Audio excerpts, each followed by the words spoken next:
Hello everyone, I'm Replay Ty Heretic, and welcome back to Monster Hunter 3 Ultimate. In the last episode, we went ahead and did some hunts for you. We hunted the Royal Ludroth, and we also hunted the Great Rogi. And in between episodes, I went ahead and did the No Guts, No Glory quest again, and upgraded my Hunter's Bow to a Hunter's Bow 3. Who are you? Why do I need to talk to you? Oh, okay, well, I guess we got all of our ship people back. Nope, just, Oh, these guys came back. Okay. We'll take this, and we'll take these.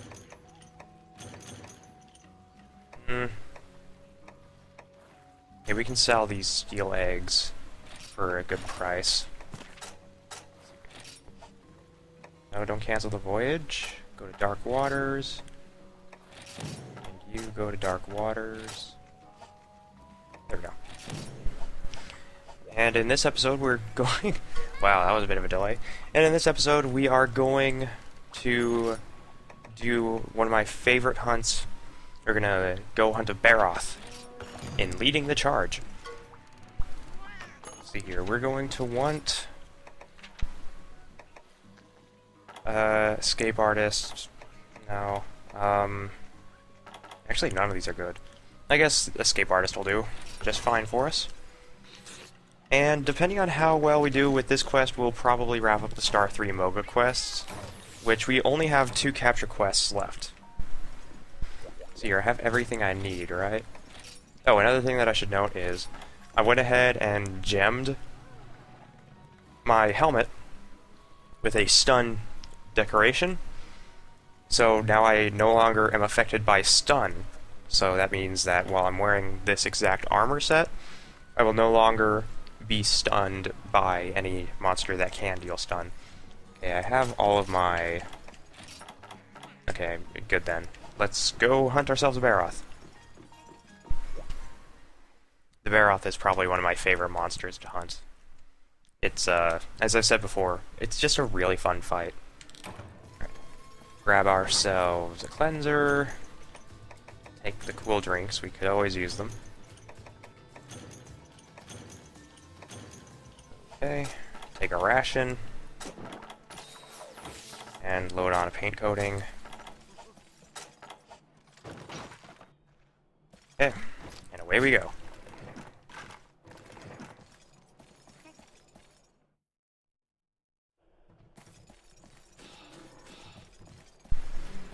And he will be in Area 3, that's where he always spawns. Because Area 3 has a bunch of mud in it. And the Baroth loves the mud.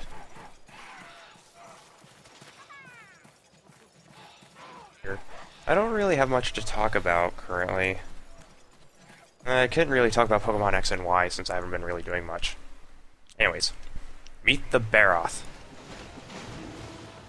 The Baroth is our first brute wyvern. He can roll around in the mud and get himself covered in mud. This mud will increase his armor, and as such, will make your weapons bounce off. So be warned, if you have anything lower than green sharpness, you will bounce off. The tail can be cut off, the head can be broken off, the chest, head, and legs can be wounded, and if you break off any mud whatsoever, then you will drop a fertile mud, which is good fertilizer. And also necessary for most Baroth weaponry. I should probably put on exhaust coatings first. Now, another thing that you should know about the Baroth is when it shakes around, it can sometimes shake off mud. If this mud hits you, you will get covered in mud and will have to use a cleanser. The weakness for the Baroth is water, and as far as I remember, it is weak to fire when it doesn't have mud on it. However, we do not have any of these damage. We don't have any of these elements on us at the moment because we're still using basic weaponry. I'm just using the exhaust coatings early on to exhaust them. This should make things a little bit easier on our end. Yep, there we go, already sort of staggering.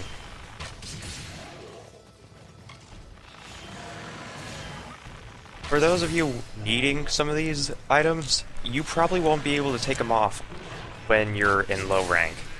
During high rank, on the other hand, you might have a higher chance because of how much easier it is to cut off parts of the body.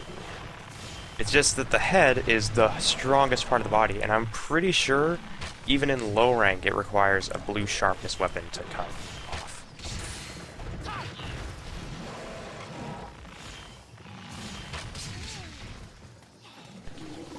Alright. Oh. Oh god, I didn't mean to roll into him. At least my Jiki armor kind of holds suit. Now, another thing that I should note is that I usually make Barroth armor next. Barroth armor was the armor that I used frequently for Blade Master, and I'm probably going to use it for Gunner. Now, Barroth armor is extremely strong early game. I've actually gone an entire run through the game up until high rank with just Barroth armor. It is absolutely powerful. So it is of a recommendation that if you're a Blade Master that you do kit yourself with Barroth armor, because it is very strong. However, it will take a bit of time to grind armor for the Barroth. It is a tough one to get because you require a lot of stuff. You require Barroth tail, fertile mud, just everything that the Barroth has on it you will probably need for the armor. So it will take maybe an hour or two to grind everything that you need for armor. And especially the same for if you're making weaponry that requires Barroth. Most of these are probably great swords and hammers. Just anything that'll hit hard is going to be Barroth based. I think there is a bow. Uh-oh. I think there's a bow. Or a bow gun. I know that there's a gun lance. Oh, well. Oh boy. Yeah, so this is one of the monsters that does have a roar loud enough that it'll stun you. So keep that in mind. His typical moves will be to back up, dig his head into the ground, and try to bulldoze you. He will tail whip you, and then, of course, when he's trying to put stuff back on, or when he's trying to put mud back on his body, he will go to this area specifically. There are other places in the game that he can re-mud himself, but he will roll around in the mud and just put mud back on his body. And when he flees, he digs down. Thankfully, we paintballed him. So let's see here. And he's going to area 2. Good, a narrow area. This should be fun. Oof, okay. Oh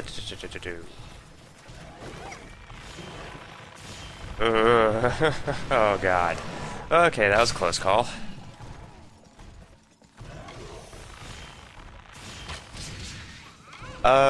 So, for anybody that's actually played a Monster Hunter game before, I do have to ask this question.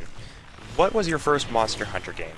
Like, if you're a frequent Monster Hunter player, what was your first Monster Hunter game? Honestly, I played 20 minutes of... I played maybe 20 minutes, yeah. I played about 20 minutes of Monster Hunter Freedom Unite on the PSP. Back when I didn't even know Monster Hunter was a series. And to be completely fair, it's a series that has actually been going on for over 10 years now. The first game came out on the PS2 in 2002. And I had the grand opportunity to play it and realize how much easier Monster Hunter 3 Ultimate is. So for anybody that's trying to get into the Monster Hunter series, Monster Hunter, any of the third generation Monster Hunter games are your best bet because it's just really simplified compared to how it was in Gen 1 and 2. I have talked about it before on the in prior episodes how gathering points didn't show up in Gens 1 and 2. So yeah, my first game that I really delved into was Monster Hunter 3 Ultimate. And as I've said before, this game does take a long time to get used to. I've recommended this game to people, and they even admit that the game is really slow when it first starts. But when you play multiplayer or like later hunts, you can really get into the game. It's just a shame that this game really does spend a lot of time teaching you things, which I suppose is an okay thing considering how much there is to learn. However, even after all of the tutorials and such that they teach you and all of the things that they tell you about, the game is still one of those games that really influences that you just learn patterns and you just learn how to do everything at your own pace. So, I guess Monster Hunter is one of those games that I've just fell in love with because of how simple it is and yet how complex it is at the same time. And also, I just love the concept behind it. You're a normal human being with no sense of, like, godlyhood to you. And you just go around hunting monsters that are much stronger than you. And through a test of endurance and wits and skill, you can hunt down these huge monsters and upgrade them to make you stronger. And it's an amazing concept that nobody has even done before this entire thing. Like, Monster Hunter at its time was a very unique concept. It was like an MMO, but without the MMO, in a way. However, how it works is, you don't level up your characters. You get armors, and you get weaponry, and you gain new armor and weaponry. There is no way to level up in the game. And I know I've called this game an RPG before, but to be completely honest, this game is one of those games that I really have to consider as an RPG. Even though I don't think it is called one. It's called an action-adventure, though, but even then, I've seen pages called Zelda an RPG, and I do not believe that Zelda is an RPG by any stretch of the imagination. The only Zelda RPG that there is Zelda 2, and everybody hates that. Except me.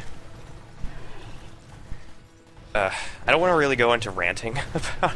I've rambled before. I've really rambled and ranted about this kind of thing before, because it's one of those things that have gotten on my nerves excruciatingly. And it's just gotten to the point where sometimes I just keep not realizing how difficult it is. That a lot of people have different opinions than you, and I respect and understand that completely. But to me, there are always more than one point to it. There's always going to be one more point, more than just your idea and concept, and kind of just beliefs on how a game works. Oh, well, there's the break. Well, more that I just broke off the mud. By the way, as far as I know, you don't really lose damage if you're a long distance away. So close range coatings, although you can't carry as many, are a good move because of how much you can hold. Oh, well, I just got stunned. What else can I talk about? Oop, well. I could talk about not trying to get myself killed, thinking about what I'm trying to talk about. That's a good idea. But yeah, when he's in rage mode, you'll see steam puff up from the top of his head. I have a feeling that all my coatings didn't really do much to this thing. Okay. I don't really know how I'm going to cut off the tail. That's going to be a mystery of mine, because this stuff won't work. I might actually have to switch to a Blade Master set and cut off the tail, because this is not going to work. Ooh, okay. Oof, well, that's a tail in my face.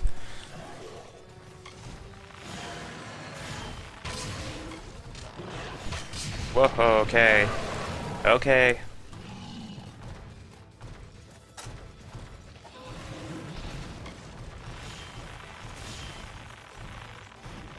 Mario 3D World is coming out in about a few days. I must be that... Every single time I talk, I seem to be that one guy that tries to carry awkward conversation. Doesn't really work out on my end. But yeah, Monster Hunter. Super Mario 3D World is coming out in a few days. Today is the 17th when I'm recording this. You're probably not going to see this until next week because of how my recording schedule works. And my recording and uploading schedule, I should say, rather. Yeah. My main issue with trying to get that game is that we're really tight on money at the moment. Oh, well, that's I broke off some sort of mud. Which is the problem, because I'm supposed to be reviewing that game. Oh, hey, you're limping. Fabulous. Oh, wait, you're not... crap. How's Baroth, where would I be going? You're going to Area 2. Yeah, if you don't paintball a monster, then you shouldn't have to worry too much on if you lost sight of them. Because more often than not, they usually have some way to find out where they are, especially the Baroth. The Baroth, when it digs underground, you can see the trails of dirt where it runs off to. And if it's a monster that flies away, then you'll see its shadow. So you shouldn't have to worry much about paintballing it. It just makes the entire process of finding your hunt easier. And if it's one thing that everybody wants is for their job to be easier.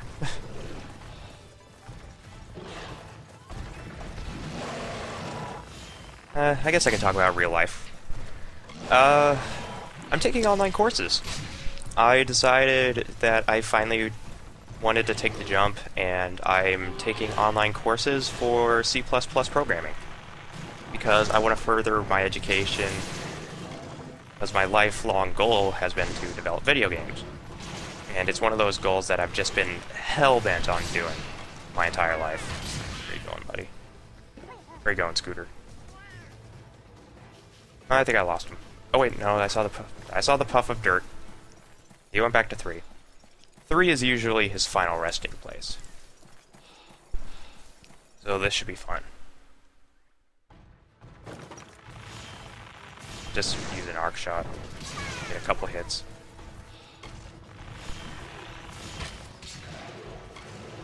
Yeah, I'm taking C++ programming. I understand just the basics of how programming works and everything, which is what we're learning right now, is just how programming works. Like, you got classes and objects, and then you have subclasses, basic descriptions, and all that. And I more or less understand all of that. It's just the programming part that I don't understand. Like, I don't understand how to, like, do an if, and, or, and all that other stuff. So I'm just kind of one of those... I'm just kind of, like, not really that good at programming. Which is not very good, because I need to know this kind of stuff. I'm also not very good at drawing things. I'm not a very good artist. Just off the top of my head, I'm not a very good artist. Like, I need, like, a template or some sort of graphic to work on. And I'm usually good at doing freehand sketches, but doing, like, concepts off the top of my head is something that I tried doing when I was 13, and I still have all the sketches to this day, and I look back on them and I'm like, what was I thinking? It's just, when you come up with so many ideas when you're 13, and it's really late, and it's just one of those things that, when you think about it, it's like, oh man, that's the best idea ever. An MMO on the Nintendo Wii that uses your DS as like a communications device, and then you look back 3 years later and it's like, you know what, that technology never would have been able to have handled it. Let's see what we get out of this. A Baroth Ridge. By the way, I just love the designs of these monsters. They're just excellent to look at. I just love it. Anyways, let's go play in the mud, cha-cha. Because we didn't really get a chance to. Let's play in the mud.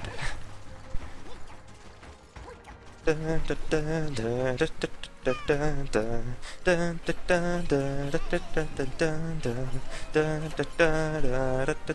I won't. I probably shouldn't be doing that. Everybody hates singing. Everybody hates singing in an LP. Now comes the question.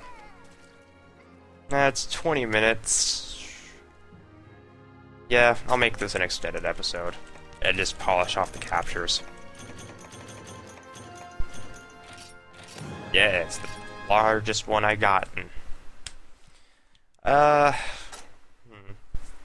Now comes the question, do I actually make armor?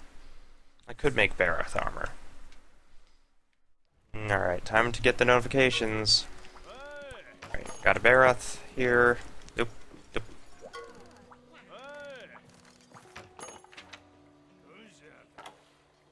Got a grill mask. Looks like Cha-Cha has the idea. Hello.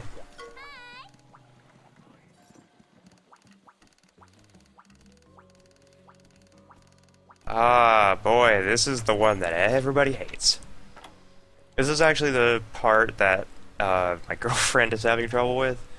Accident investigation is where you hunt a giant killer swift fish, and it's mostly an underwater fight, which is what everybody has issues with naturally when they first play this. Our mission is to capture a royal Ludroth, which is what we're going to do. Store items.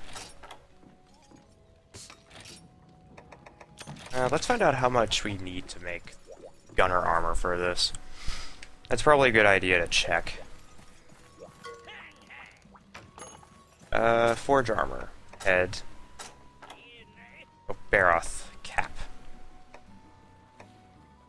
Well, we need a scalp, which I think we need to break the head for. Here we go. Oh, I don't have... Well, that ruins the plans of checking out everything. Hurtle Mud, Barroth Claws, Monster Bone M's, Barroth Tail, yeah, that's the one I was worried about. So we probably won't make armor until later. Hold on.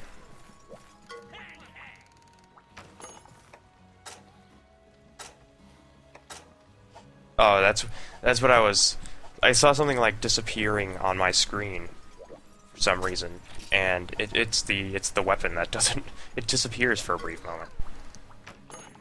Let's see here. Shouldn't be too hard to capture a royal Ludroth. Famous last words.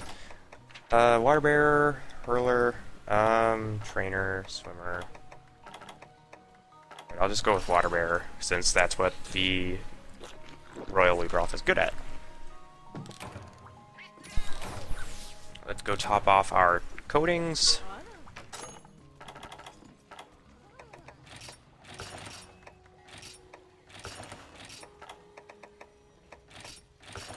There we go. And off we go to capture. I should still have my trank bombs on me. Which, by the way, in case you want to know, you can only carry up to 8 trank bombs, but for some reason you can carry like... I think you could carry 900. I think you could carry 99 paintballs, actually.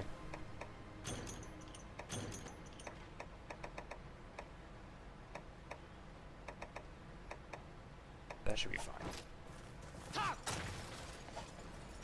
Let's put on the coating. Put it away. Get a ration. And off we go.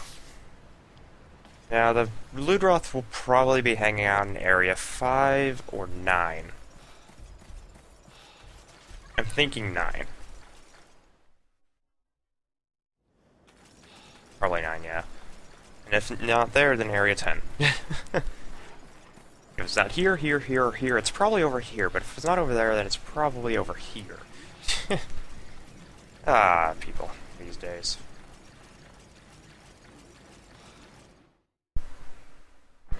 Hello. Pardon me while I coat you. Put on my exhaust coating.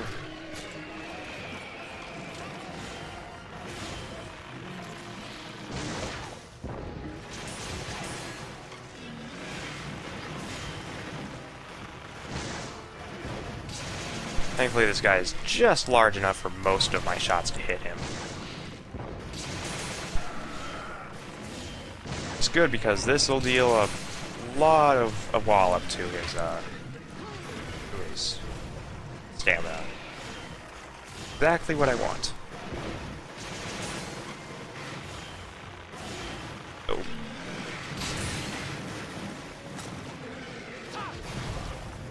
It's also kinda slow enough for me to be stamina with this.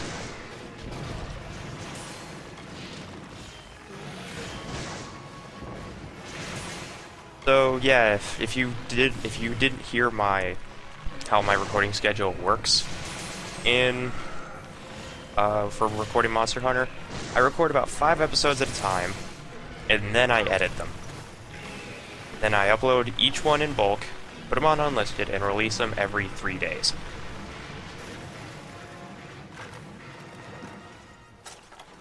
I get my power coatings ready. After I'm done uploading all of those episodes, I go on a week break, record more episodes, and then just hunting abound. So I won't know any of my mistakes until the episodes are out. Which is why when I edited the first 2 episodes of Monster Hunter before I recorded the next 3 episodes, you heard me correcting myself often. So expect that every few episodes. I want to make sure that I give as much information as I possibly can without much confusion. Because, let's be fair here, there's a lot to get confused about in Monster Hunter. And the one thing is, you're going to want a lot of information. A lot of proper information. Right. In the water we go. Hunting ourselves a Royal Udroth. His eyes glowing is a really nice touch.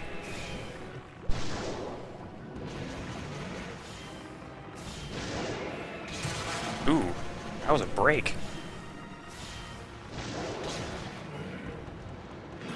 And the underwater arc shot here is really good. Oh, wow, hello.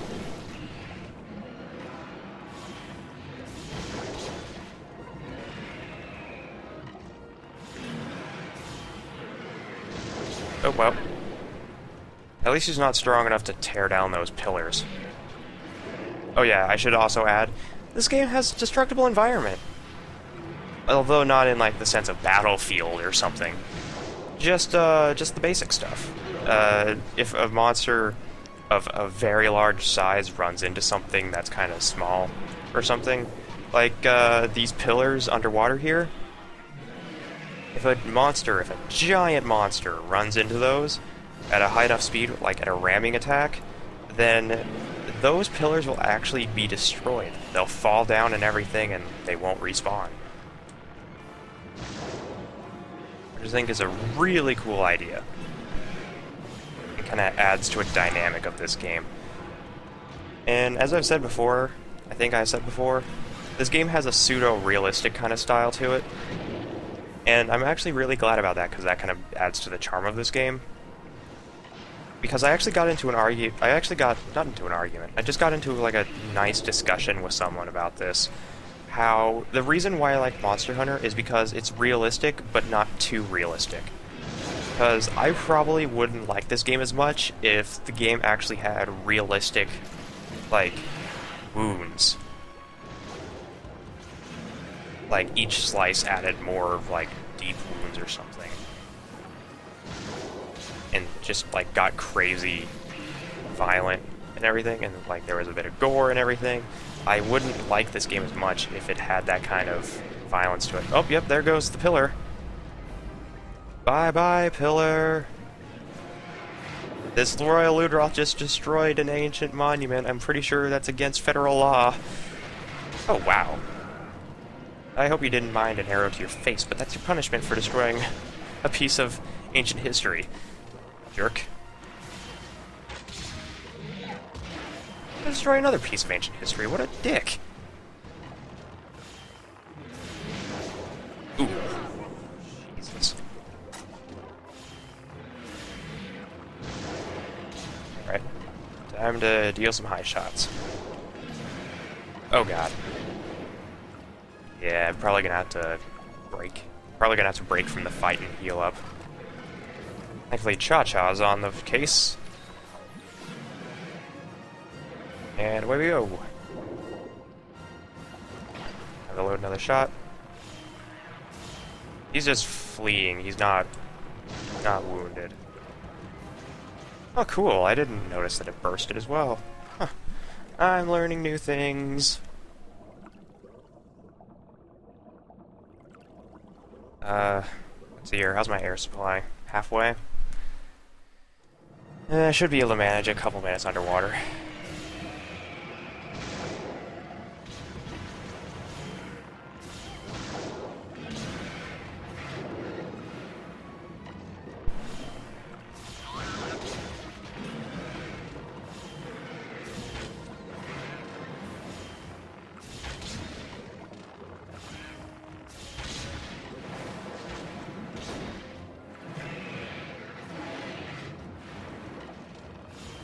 I'm just gonna try doing normal strikes for now, because it seems as though that underwater burst shot thing is actually probably good for distant shots instead of doing like full-on shots.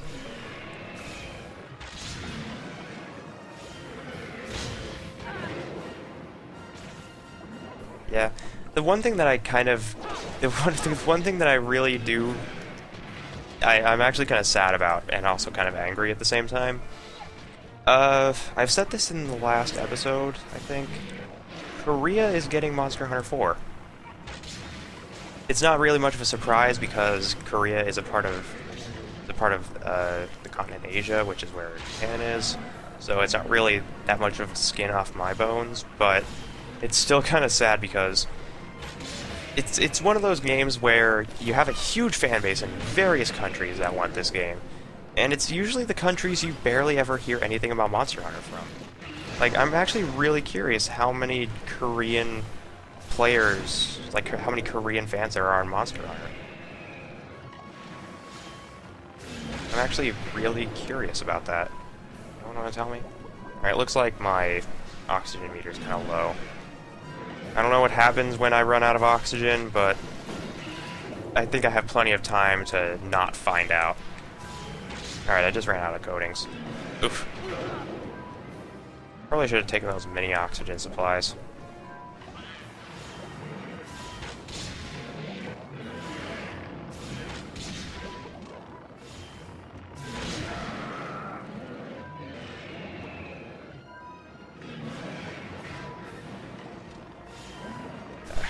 Well, at least he doesn't hit too hard. He hits a bit hard, but nothing too crazy. Alright, I'd say that I have maybe another minute or something underwater. Probably enough to deal some extra damage.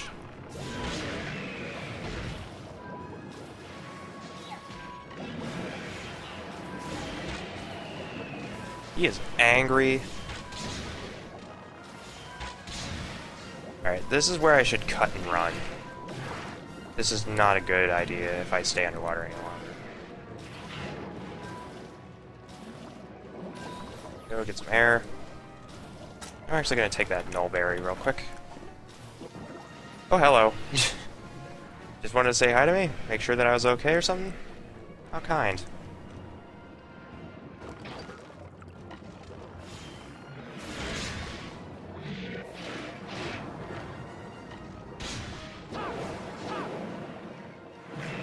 I think my melee strike is actually faster. Oh, he's really bad right now. Look at that. It's like he just had a stroke or something. How sad. Wait, I'm capturing. Oh wow, how many times am I gonna forget that I'm capturing something? I gotta beat him there.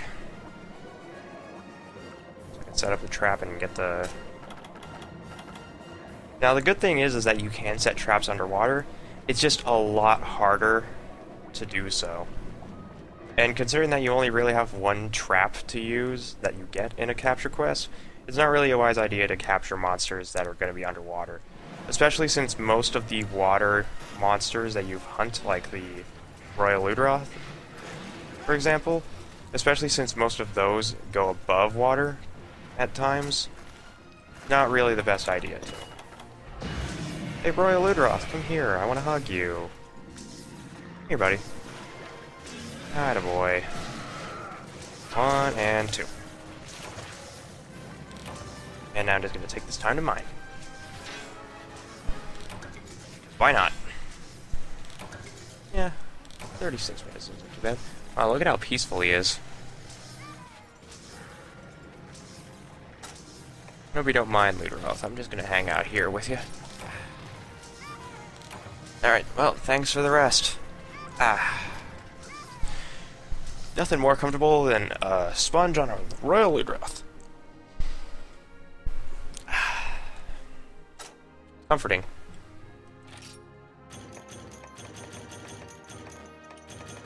Aqua Sac, Dash Extract. Dash Extract I think I can use for energy drinks and Dash Juice, which is a good thing. Quest view times 2, main quest reward. Oh wow, we got 4,000 out of that. And a new largest Royal Ludroth. Perfect. Perfect for everyone.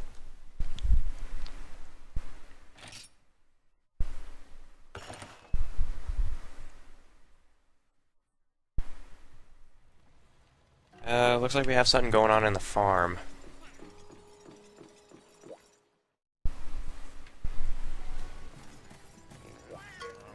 Hey, now we have all 3 of our felines.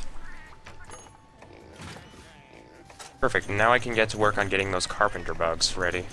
Since now all of them are done. I'm gonna keep blue mushrooms going though. Just to make sure that I'm at full production for potions. But thankfully, since we have a 3rd feline at the ready, we're gonna use that one for... Do I not have a carpenter bug? Well, hot damn. I guess I'll use this one for honey for the time being then. Only 3 cycles. We'll find out more. Hey, feline, there you are.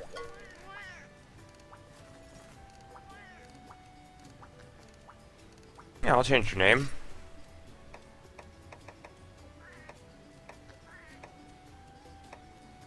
Man, I wish you could give him your own name. I like the name Fleur. I like that name. It's cool.